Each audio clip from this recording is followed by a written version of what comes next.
नमस्कार, मैं सामाजिक कमल और आप देख रहे हैं द खबर डेली। हमारे साथ हैं कल्याण सिंह कंसाना, जो 2 दिन पहले तक कांग्रेसी थे। अब आज बसपा के साथ में है और बसपा के टिकट पर वे ग्वालियर लोकसभा से चुनाव लड़ रहे हैं। उनसे बात करेंगे, जानेंगे कि क्या कारण रहे कि वो कांग्रेस से बसपा में आए और क्या लोकसभा चुनाव के लिए रणनीति होगी। कल्याण सिंह, स्वागत है खबर डेली पे आपका। बहुत बहुत धन्यवाद आपका। आपके चैनल के माध्यम से सबसे पहले मैं अपनी पार्टी के शीर्ष नेतृत्व को धन्यवाद देता हूं, जो मुझ जैसे छोटे कार्यकर्ता को एक इतनी बड़ी जिम्मेवारी देकर मैदान में उतारा है। और ग्वालियर क्षेत्र की समस्त जनता जनार्दन को मैं प्रणाम करता हूं आपके माध्यम से। ऐसी क्या परिस्थितियां बन गई कि जो 4 महीने पहले एक मन में क्षोभ था कि टिकट नहीं मिला, एकदम अचानक से लोकसभा चुनाव में आते आते और ये जब 1 महीने से कम समय रह गया, आपने एकदम बसपा में जाने का निर्णय लिया। देखो, मेरा बसपा में जाने का मन इसलिए हुआ चूंकि मैं लंबे समय से कांग्रेस का कार्यकर्ता रहा हूं और पिछले 4 दिन पहले तक मैं कार्यकर्ता था। समय समय पर कांग्रेस ने हमारे साथ में इतना अन्याय किया है कि मैं आपको बहुत कम समय बहुत कम पड़ेगा इतने अन्याय मेरे साथ में हुए हैं।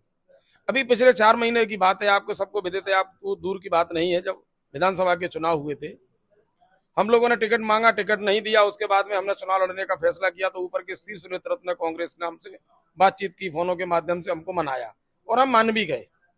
मानने के उपरांत जब प्रदेश के सबसे बड़ा नेता कमलनाथ जी और कांग्रेस के राष्ट्रीय प्रभारी सुरजेवाला जी, ये दो व्यक्ति हमको आश्वासन देते हैं और साथ में लेटर देते हैं। केदार को जिलाध्यक्ष बनाया, मुझे प्रदेश महामंत्री बनाया कि आप ये लेटर ले लो, चुनाव वोटिंग के बाद में इन लेटरों को आप घोषित करना और कांग्रेस पार्टी सरकार बनने के बाद में आपके बारे में एक अच्छा फैसला जरूर करेगी। हमने भरोसा किया। भरोसा करने के बाद में वोटिंग समाप्त हुई, हमने अपना लेटर डाला, केदार ने और मैंने भी डाला, हम दोनों ने साथ साथ ही डाला। तो पता पड़ा कि शाम को 8 बजे आके केदार के जिलाध्यक्ष को उन्होंने होल्ड कर दिया। जब प्रदेश का इतना बड़ा नेतृत्व तो हमको आश्वासन दे रहा, जब नेतृत्व की नहीं चल रही है, उनकी क्या मंशा थी, तो हमारे साथ में बार बार धोखा करना ये हमें ठीक नहीं लगा। उसके बाद राष्ट्रीय प्रभारी बदले, वो आए भंवर जीतेंद्र सिंह, उनने हमसे संपर्क साधा। फिर प्रदेश का नेतृत्व भी बदला, जीतू पटवारी जी प्रदेश अध्यक्ष बने, उमंग समार विपक्ष के नेता बने। तो लोगों ने हमको फिर आश्वासन दिया कि आप धैर्य रखें, लोकसभा चुनाव में निश्चित आपके साथ में हम न्याय करेंगे। भैया, हमने टिकट मांगा, उसमें भी टिकट नहीं दिया। और भी कई लोगों ने टिकट मांगा, आपकी नॉलेज में है, चाहे शहर अध्यक्ष हो, रामसेवक बाबूजी हो, मितेंद्र हो, बहुत लंबी लाइन थी। किसी को टिकट ना देते हुए जो 4 महीने पहले चुनाव हारा है व्यक्ति, उसको कांग्रेस ने टिकट दे दिया। क्या एक ही कार्यकर्ता को आप उपकृत करते रहोगे? बाकी कार्यकर्ता कहां जाएंगे? इसलिए मैंने फैसला लिया है कि मैं कांग्रेस के खिलाफ बहुजन समाज पार्टी से चुनाव लड़ रहा हूं। ये जो फैसला आपका है, ये थोड़ा लेट नहीं लग रहा आपको?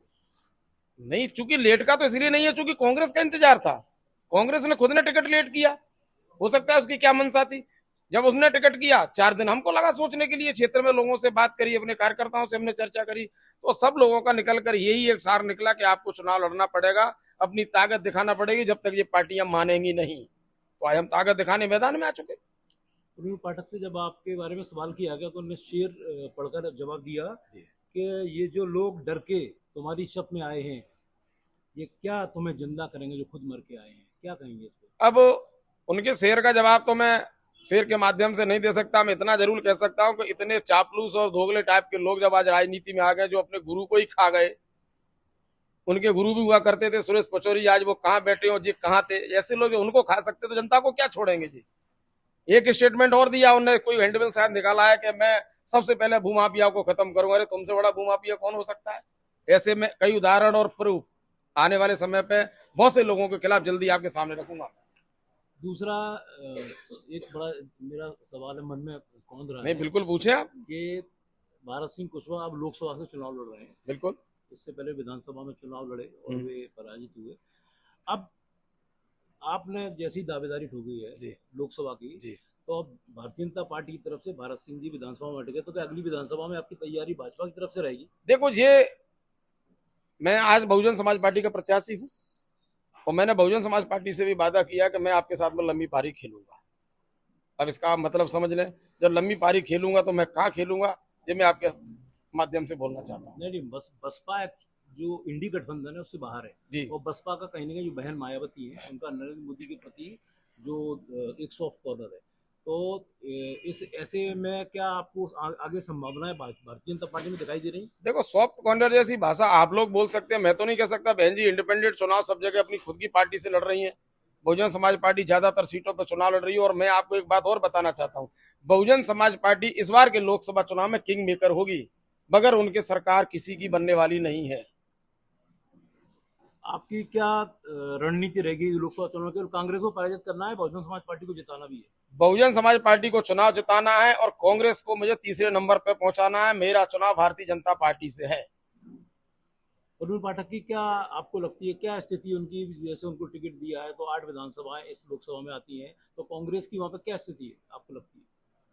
प्रवीण पाठक जी, व्यक्तिगत मेरा कोई द्वेष नहीं है, मैं कांग्रेस का प्रत्याशी कहूंगा उनसे।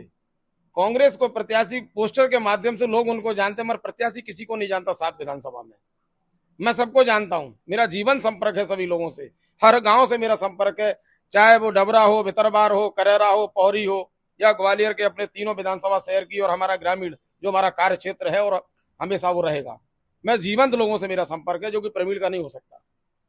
कल्याण सिंह जी का साफ साफ कहना है कि मेरा जीवन संपर्क लोगों से है और मैं 8 विधानसभाओं के लोगों से मिलता हूं, जानता हूं, और जो कांग्रेस के प्रत्याशी हैं उनको फोटो और हैंडबिल से लोग जानते हैं। तो इस बार कल्याण सिंह कंसाना ने बसपा से ताल ठोंक दी है। अब ये कांग्रेस पे भारी पड़ेगा, भारतीय जनता पे भारी पड़ेगा, या कल्याण सिंह कंसाना लोकसभा में अपना एक नया वजूद कायम कर पाएंगे, या तो भविष्य की गर्त में होगा। हमारे चैनल को आप देखते रहिए, सब्सक्राइब करिए, कमेंट करिए, शेयर करिए। धन्यवाद।